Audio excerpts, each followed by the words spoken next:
Good morning, class. Welcome again to this lecture of CSA 2. We are studying the fifth unit, that is specially normalization. So we have seen up till now.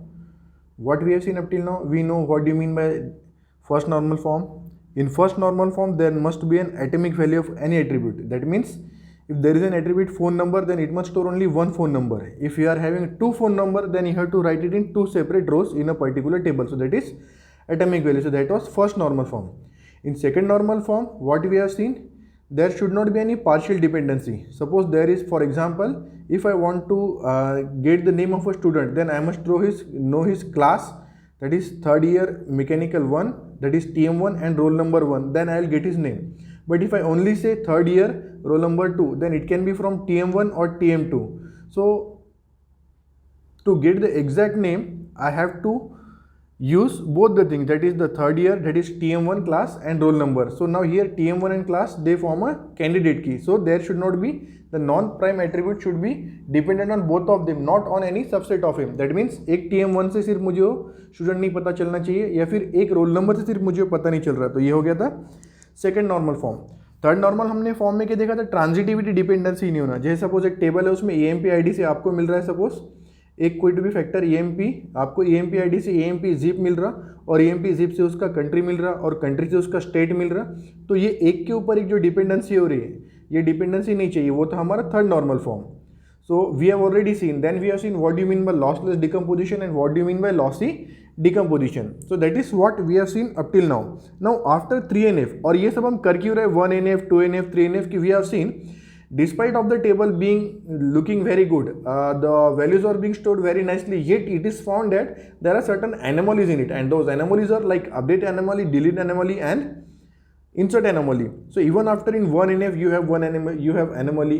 Even if you make the table in the 2NF, that is second normal form, there are anomalies, and also in 3NF there are anomalies. So what we have furthermore normalization forms, that is BCNF, 4NF, 5NF and 6NF. So let us go through them one by one. So the BCNF means Boyce Code Normal Form. So it is used in database normalization, and what does it stands for? That is BCNF, that is Boyce Code Normal Form. So it was developed in 1974 by Raymond F. Boyce and Edgar F. Codd. These two people, they have developed it in 1974 to address certain types of anomalies that which cannot be dealt with 3NF. And why it was developed? To address certain kind of anomalies not dealt with 3NF. 3NF में भी कुछ anomalies है जो इससे ठीक नहीं हो रही, वो डील करने के लिए. अब उसके बाद में हम लोग देखते हैं कि BCNF मतलब क्या होगा. A table will be in relational schema, means relation means table. A relational schema is in BCNF, then all the redundancy based on functional dependency has been removed. कि जो भी functional पे dependencies है, all the redundancy based on functional dependency has been removed. That is if and only if a relational schema is in Boyce Code normal form, if and only if every one of its dependencies where x determines y has at least one of these following conditions hold. ठीक है, let us understand this. एक relational schema Boyce Code normal form में मतलब BCNF में कब रहेगा, जब उसकी for if and only if every one of its dependencies, उसमें जितने भी dependencies है, that is x determines y, that means y is dependent on x. So x determines y holds at least one of the following conditions. So if there are certain attributes and they are dependent on a particular attribute, then at least one of these conditions must be satisfied. First one is that x determines y is a trivial functional dependency and y is not a subset of x. That means x determines y is a trivial functional dependency, and we already know what do you mean by trivial functional dependency. X, here we say y is dependent on x and y is not a subset of x. So we already know that. Or second condition, x is a super key, that means x is a primary key. x या तो primary की होना चाहिए, या अगर x से हमको y मिल रहा है तो y जो है वो x का सबसेट नहीं होना चाहिए. जैसे हमने बोला था example EMP ID EMP name, तो हमको EMP ID से EMP नेम रहा, चलो वेल एंड फाइन. लेकिन यहाँ पर EMP का जो है वही उसका एट्रीब्यूट है, मतलब वो उसका सबसेट है EMP नेम.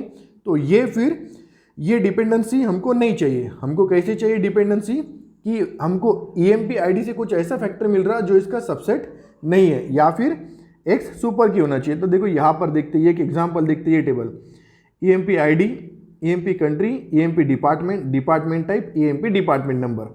अब इसमें क्लियर कट ख्याल में आता कि EMP ID से आपको EMP का कंट्री मिलेगा, उसके बाद में EMP के डिपार्टमेंट से आपको डिपार्टमेंट का टाइप मिलेगा, डिपार्टमेंट का नंबर मिलेगा, मतलब आपको EMP ID से EMP कंट्री मिल रहा, और डिपार्टमेंट से आपको डिपार्टमेंट का टाइप, डिपार्टमेंट का नंबर मिल रहा। तो यहाँ पर देखते क्या हो रहा है, here from EMP ID you are getting EMP country and from EMP department you are getting department type, department number. तो यहाँ पे कैंडिडेट कीज कौन कौन सी होगी, कैंडिडेट मतलब एक इस पे से कुछ मिल रहा हमको,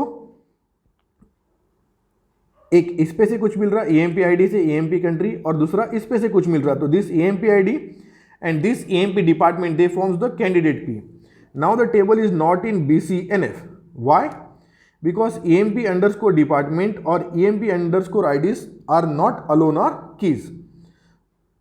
मतलब इसमें क्या है कि इसमें ये प्राइमरी कीज में कोई भी सुपर की नहीं है, because neither EMP department nor EMP underscore ID are alone keys, क्योंकि यहाँ पे क्या हो गया, यहाँ पे एक ये की है, एक ये की है। अगर हमारा सिर्फ इतना ही टेबल रहता था, ओनली दिस मच, अगर हम समझो टेबल को 2 में स्प्लिट करते थे, so this is table 1, this is table 2, तो from department you are going department type and department number, okay, from EMP ID you are getting EMP country. तो ये जो साइड में यहाँ पर क्या है, ये प्राइमरी की है या फिर ये सुपर की है, तो ये हो जाता था फिर BCNF में, क्योंकि ये एक सुपर की है, इस पर ये डिपेंडेंट है। सेम वेज में ये हो जाता था एक दूसरा टेबल, वो भी BCNF में, क्योंकि ये एक सुपर की है और इस पर बची दोनों वैल्यूज डिपेंडेंट है।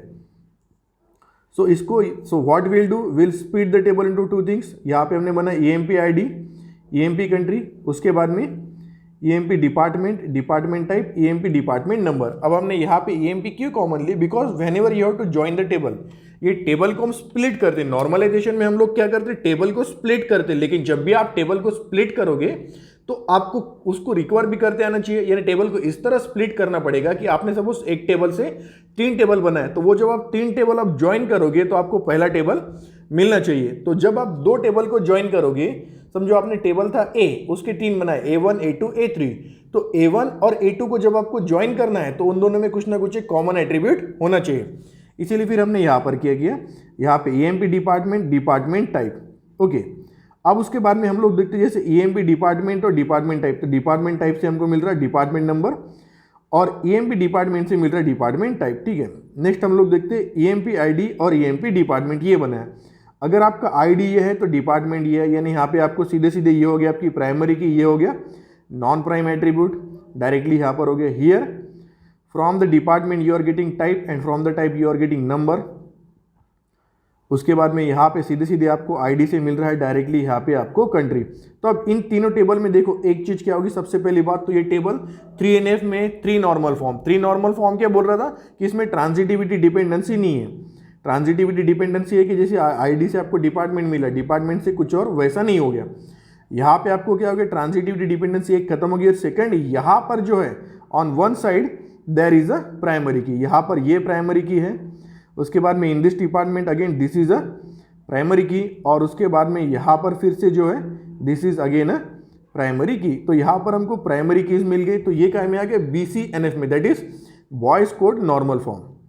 यहाँ पे हम लोग पढ़ते कि क्या बोला था इसने यहाँ पे, functional dependencies EMP ID, that is EMP ID determines EMP country and EMP department determines department type and EMP department number.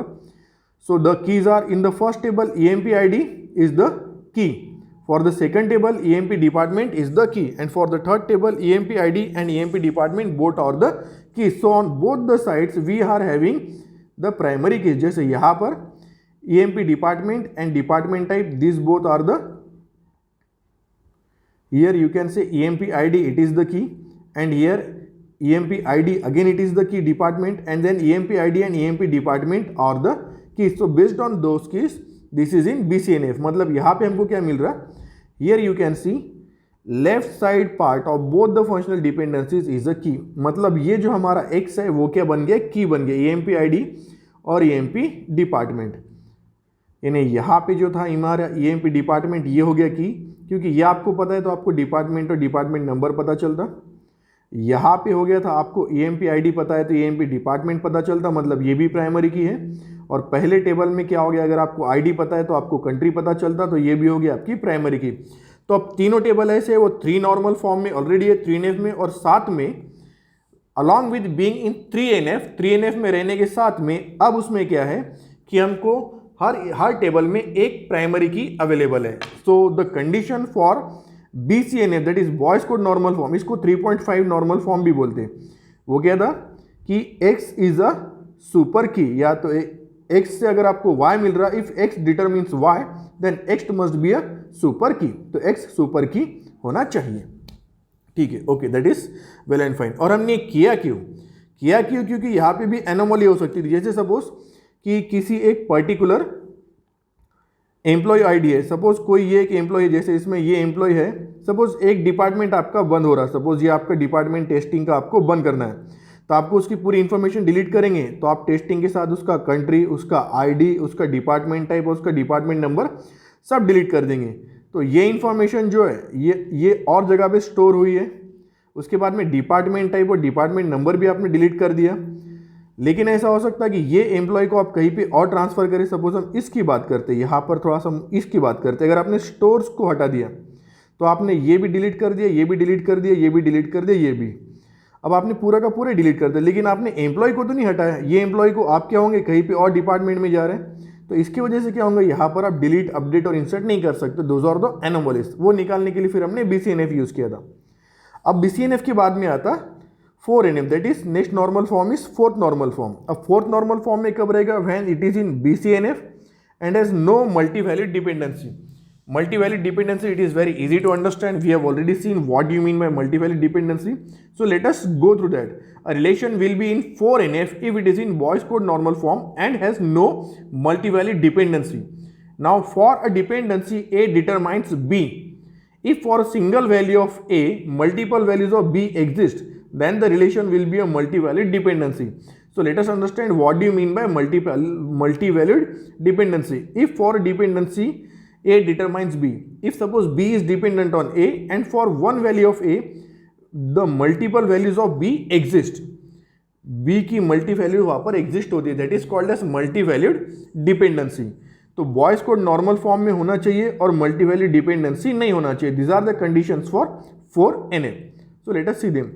So there is one table here, you are having student ID, course and hobby. So ID is 21, course computer, hobby dancing. Again the same student, he is having another course maths, another hobby that is singing. Then one more student, another course, another hobby, another student, another course, another hobby and so on. So now let us see what happens here. The student is table is in 3NF, but the course and hobby are two independent entity and there is no relationship between course and hobby. So here you can see,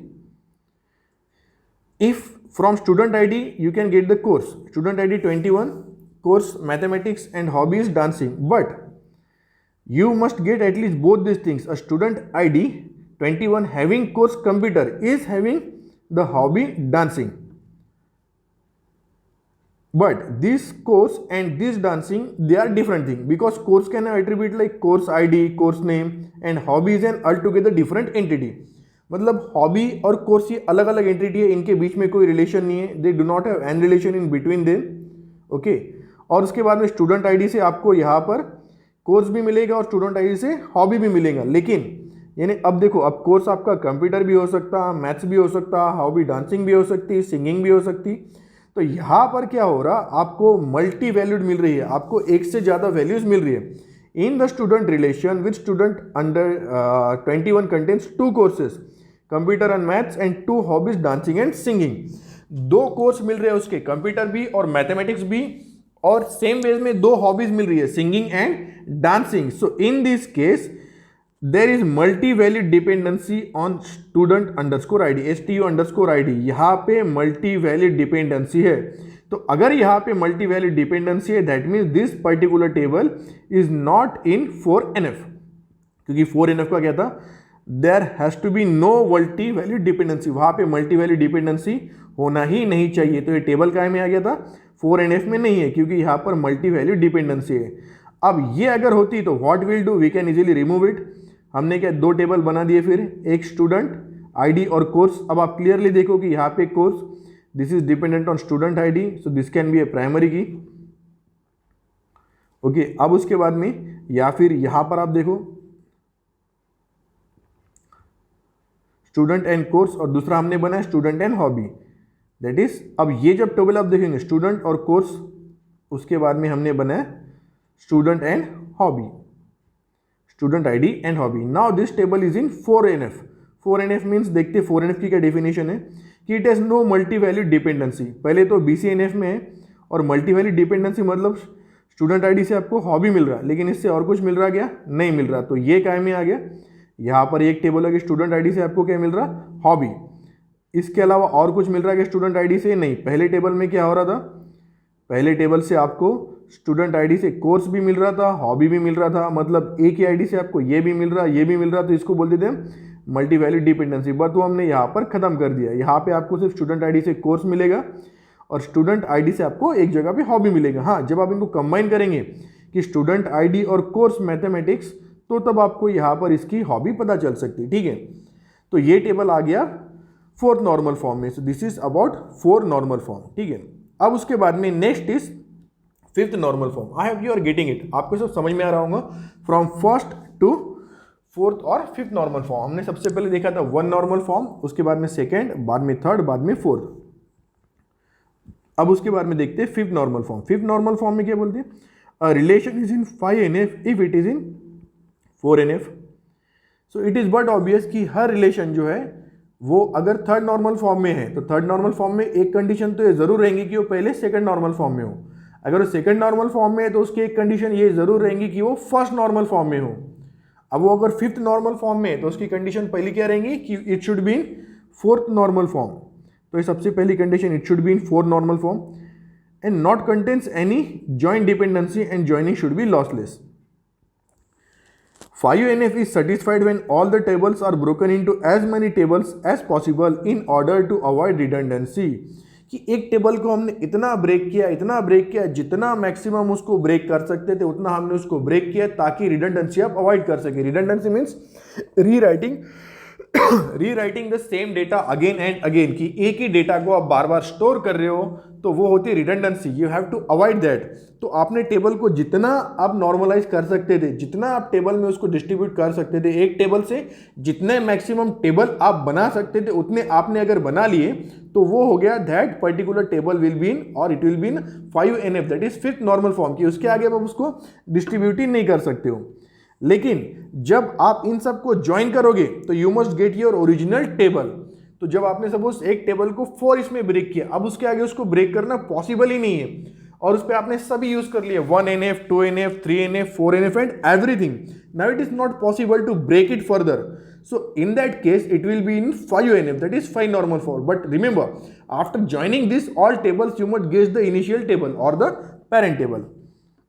It is also called as project join normal form. This is also called as, what is called as project join normal form, PJNF. PJNF or 5NF, it is one and the same thing. Now let us see a table in it. Subject, lecturer, semester. Subject computer, lecturer Anishka, semester 1. Subject computer, lecturer John, semester 1. Subject math, lecturer John, semester 1. Subject math Akash, semester 2. Chemistry Praveen, semester 1. So here you can see these three are things. Suppose if a particular lecturer joins here, suppose a lecturer A joins. Now he joins in, he is not been allocated any subject. It might be the case he joined in the mid of the session and he is not been allocated any subject. So you cannot fill the value here subject, and you cannot say for which semester that particular subject is, and these values will be then null. But these values are not null, values are not permitted, because here all the three are acting as a primary key, because subject, lecturer and semester you cannot allow these values null over here. So there is certain query in it. So matlab despite of the table being in 4 normal form, it is in 4 normal form, but still there are queries. Still, if above table John takes both computer and math class for semester 1 but it is in semester 2, all this will be got to verify. Suppose a new semester 3 do not know about the subject, and who will be taking that subject, we leave lecture and subject as null. Or suppose if we add here semester 3, In semester 3, you do not know who is the lecturer and what subject he will be teaching. So you can add the value null and null. So that is not allowed. So these are certain anomalies in it. But all three columns together act as primary key. So we can't leave the other two columns blank. So to make the table in FUNF. इसका मतलब very simple language कि इसमें से कुछ भी आप blank नहीं रख सकते हो, क्योंकि आपने सपोज सेमेस्टर 3 ऐड किया तो सेमेस्टर 3 के लेक्चरर अभी आया नहीं और आपने सब्जेक्ट डिसाइड किए नहीं उसको, तो वो आपको नल वैल्यू रखने यहाँ पर तो आप रख नहीं सकते हो। क्योंकि क्यों नहीं रख सकते हो नल? कि they act as a primary key, ये सभी के सभी एक्ट करते हैं एज ए प्राइमरी की। तो अब इनको क्या करेंगे फिर हमको, जैसे अब बता प्राइमरी की मतलब आपने अगर कंप्यूटर बोला तो आपको लेक्चर का नाम चाहिए, तो आपको लेक्चर का नाम पता चलेगा सिर्फ कंप्यूटर से। अगर आपने सपोज आप तीनों को प्राइमरी की बोल रहे हो, तो क्यों बोल रहे हैं तीनों को प्राइमरी की? तो लेट अस अंडरस्टैंड, आपने बोला सिर्फ कंप्यूटर और लेक्चरर, तो आपको लेक्चर का नाम पता चलेगा कि अनिष्का नहीं, क्योंकि लेक्चरर जॉन भी हो सकता, तो आपको बोलने पड़ेंगे कंप्यूटर सब्जेक्ट और सेमेस्टर 1। तो सेमेस्टर 1 और कंप्यूटर सब्जेक्ट, फिर भी आपके जो हो सकता अनिष्का भी हो सकती और जॉन भी हो सकता। तो फिर यहाँ पे तो आप क्या करोगे? तो यहाँ पे आप तो रिकॉर्ड ही नहीं रिट्रीव कर पाओगे। सो दैट इज वन एनोमली। वैसे आपने सपोज सेमेस्टर 1 बोला और जॉन बोला, तो वहाँ पर आपको कंप्यूटर भी मिलेगा, मैथ भी मिलेगा। अब आपको सेमेस्टर 1 का डाटा डिलीट करना है जॉन का, तो ये करोगे तो there are insert update and delete anomalies even after it is being in 4NF। तो अब हम इसको क्या करेंगे? 5NF में लाएंगे। तो अब हमने इसको कैसे ब्रेक किया? 3 टेबल बनाए, सब्जेक्ट 1, 2, 3। सब्जेक्ट 1 में सेमेस्टर और सब्जेक्ट, तो आपने सेमेस्टर 1 बोला subject computer, semester 1 subject math, semester 1 subject chemistry, semester 2 subject math. ठीक है। सेकंड हमने टेबल बनाया subject and lecturer. If it is computer it is Anishka, if it is computer it may be John, if it is math it may be John, if it is math it may be Akash, for chemistry it may be Praveen. But next table हमने बनाया फिर semester और lecturer, this one in this one in this one in this one and this one. मतलब अनिष्का और John ये दोनों semester में पढ़ा रहे हैं, ये भी दोनों सेमेस्टर में पढ़ा रहे हो। तो अब आप क्या करेंगे? सेमेस्टर 1 एंड जॉन, और आपको सब्जेक्ट चाहिए सपोज कंप्यूटर, यहाँ से आपको जो सब्जेक्ट चाहिए, तो आपने के लिए सेमेस्टर 1 में कौन सा है? कंप्यूटर है। सो that is well and fine. और अब आपने देखा सेमेस्टर 1 एंड अनिष्का, तो सेमेस्टर 1 और आपने अनिष्का चूज किया, अब सेमेस्टर 1 एंड अनिष्का। तो अब आपको सिर्फ सब्जेक्ट चाहिए, तो सेमेस्टर 1 अनिष्का कहाँ पर है? तो सेमेस्टर 1 अनिष्का और ये आ गया आपका कंप्यूटर। तो here you are going to get the values. समझ में आ रहा? तो अब आप क्या कर रहे हो? आप ये टेबल पे ऐसे रिलेशंस लगा रहे हो जिससे आपको एक्चुअल वैल्यूज मिल रही हो। सो this is how the fifth normal form works. Now the table is in 5NF। अब टेबल का है ना, the table is in 5NF।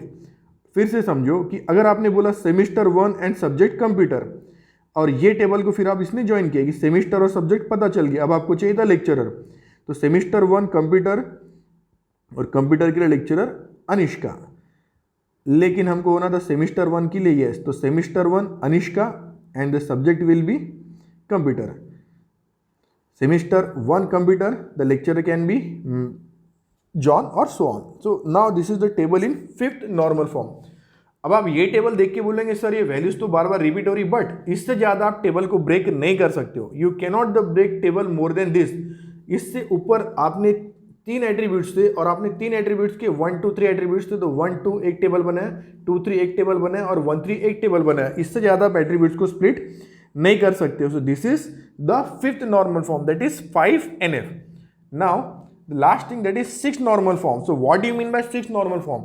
Now 6th normal form is nothing, there is no table, there is nothing, it has only one condition. And what is that condition? That condition is that if a table is in 1, 2, 3, 4 and 5NF, BCNF, जो table 1, 2, 3 normal forms में है, BCNF में और 4NF में और 5NF में, तो ये जितने भी टेबल है suppose R1, R2, R3, when you join them all together, जब आप इन सबको टुगेदर ज्वाइन करेंगे तो आपको जो आपका पेरेंट या मदर टेबल है वो मिलना ही चाहिए। तो that is 6th normal form. अगर सपोज ऐसा नहीं होता तो आपका जो भी है डेटाबेस है it will not be in 6NF, और अगर वो 6NF में नहीं है तो फिर कहीं पे आपको बहुत सारी इश्यूज उसमें आएंगे। क्योंकि क्या होगा कि आपने एक टेबल से 10 टेबल बनाया और जब आप वो 10 टेबल को ज्वाइन करें तो आपका पहला टेबल एज इट इज बनना चाहिए। और अगर सपोज ऐसा नहीं होता, in case if it is not happening, then there is no use of making these tables. In short, let us understand what we are doing in relational databases. In relational databases, we are storing all the data in a relation. In a relation means in table, and in table you will be having tuples and attributes, that is column as attributes and rows as tuples और tuples. आप मतलब रोज और columns में data insert कर रहे हो और आपके पास एट्रीब्यूट्स है. अब उसको फेच करने के लिए आप कोई एक कॉमन एट्रीब्यूट लेते, एक स्पेसिफिक एट्रीब्यूट लेते, उसको आप बोलते प्राइमरी की. अब कई बार वो फेच करने के लिए आपको दो एट्रीब्यूट लेके फेच करना पड़ता. जो एग्जांपल मैं बार बार बताता हूं, TM1 रोल नंबर 1, तो ऐसे टाइम पे दोनों मिला के की बनती थी, इसको हम लोग बोलते कैंडिडेट की. ठीक है, उसके बाद में फिर हमने डिफरेंट उसके फॉर्म्स देखे थे कि लेकिन अब जब आपने डेटा को स्प्लिट किया और आप उसको ज्वाइन करो और आपको पहला ही टेबल नहीं मिला, वो डिस्टॉर्ट हो गया, उसमें से कुछ वैल्यूज लूज हो गई, तो then what is the use of this thing. तो ये यूज करके कुछ फायदा ही नहीं है, इसलिए हम लोग नॉर्मलाइजेशन करते थे. ठीक है, उसके बाद में हमने देखा था लॉसलेस डिकम्पोजिशन देखा था. लॉसी डिकम्पोजिशन से तो what will do, will just revise in short. Revise in short means will just go through the PPTs.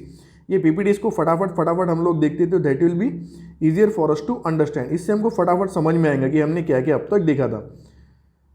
So here we go. It is a kind of a very short revision. You know this is very much effective because when something passes from your eyes within a very short span of time, your mind works towards it and its grasping capacity increases. फटाफट एकदम से ख्याल में आता. The example you can see that there are ads shown. Ads are shown during in the midst of an intro or TV. पहले क्या था, screen पर एड्स दिखाते थे, बहुत फास्ट रन होती थी विद इन 2-3 seconds और 4-5 seconds, but that has an impact when you are concentrated. So this was database design concept. Then we use normalization. So first thing we have noted, composite cannot be null, attributes must be atomic. First thing. Second, we have studied insertion, updation, anomaly, delete anomaly. Then we have seen 1NF. So in 1NF the condition is atomic or single values for every attribute. Here it is done for every attribute, atomic value. Then 2NF, question it should be in 1NF. Condition is it is in 1 for 2NF. The condition is the table is in 1NF. First normal form में no partial dependency, ये हो गया second normal form. फिर हमने देखा था then we have seen functional dependency. तो उसके बाद में सबसे पहले था valued functional dependency. Then we have seen multi valued, trivial, non trivial and transitive. Multi valued means एक के ऊपर बहुत सारे डिपेंडेंट है. यहाँ पर ये जो चीज़ें हैं, this one depends on this one, this one depends on this one depends on this is a multi valued functional dependency. उसके बाद में ट्राइवियल फंक्शनल डिपेंडेंसी मतलब क्या होता कि ये इस पे डिपेंडेंट है, लेकिन ये जो है ये EMP नेम इसका सबसेट है, तो ये होगी trivial functional dependency. Non trivial में क्या होता, CEO and H both are dependent on company but they do not have any relation between them, so that is a non-trivial dependency. Transitive dependency मतलब कि ये इस पर डिपेंड है. अगर आपको कंपनी पता है तो CEO मिलेगा, CEO पता है तो एज मिलेगा, मतलब this depends on this, this depends on this, therefore this depends on this. A determines B, B determines C, therefore A determines C. That was functional dependency. Then lossless and lossy decomposition. आपने एक table का अगर बनाया, जब उसका union करे तो common आना चाहिए, इंटरसेक्शन करे तो नल नहीं होना चाहिए, और कोई भी एक एट्रीब्यूट उसमें की होना चाहिए, दैट वाज लॉसलेस. और लॉसी डिकम्पोजिशन में क्या था, आपकी अगर इन्फॉर्मेशन नहीं मिलती कॉमन तो हो गया लॉसी डिकम्पोजिशन. फिर हमने देखा था 3NF. 3NF में क्या condition, X must be a super key and Y is prime attribute of the table. यहाँ पे हम देखा था ये सुपर की है और ये प्राइम एट्रीब्यूट है. उसके बाद में फिर हमने देखा था next boys code. Boys code में क्या था कि एक सुपर की होना चाहिए, तो ये सुपर की इसको हाफ बोलते हैं, दैट इज 3.5NF. फिर हमने देखा था 4NF. 4NF में क्या कंडीशन थी, 4NF में नो मल्टी वैल्यू डिपेंडेंसी, तो इसमें डिपेंडेंट था एक के ऊपर, तो मल्टी वैल्यू डिपेंडेंसी हमने हटा दी. 5NF में क्या था, joint dependency should not be there, that means कि डिपेंडेंसी जॉइन की हटना चाहिए, जॉइनिंग शुड बी लॉसलेस, तो वो हो गया. उसके बाद में हमने लास्ट देखा था दैट इज 6NF. 6NF में क्या बोलता है कि ये सारे जब आप जो टेबल ज्वाइन करते हो नॉर्मलाइज करने के बाद में, तो आपको पेरेंट टेबल मिलना चाहिए. So this is all about this particular unit, that is the unit that is normalization, good database design and normalization. What you have to do, you have to take one table as an example, you have to write down, and then you have to understand all the things in it. So see you in the next class. Till then, thank you class, good day, Jai Hind.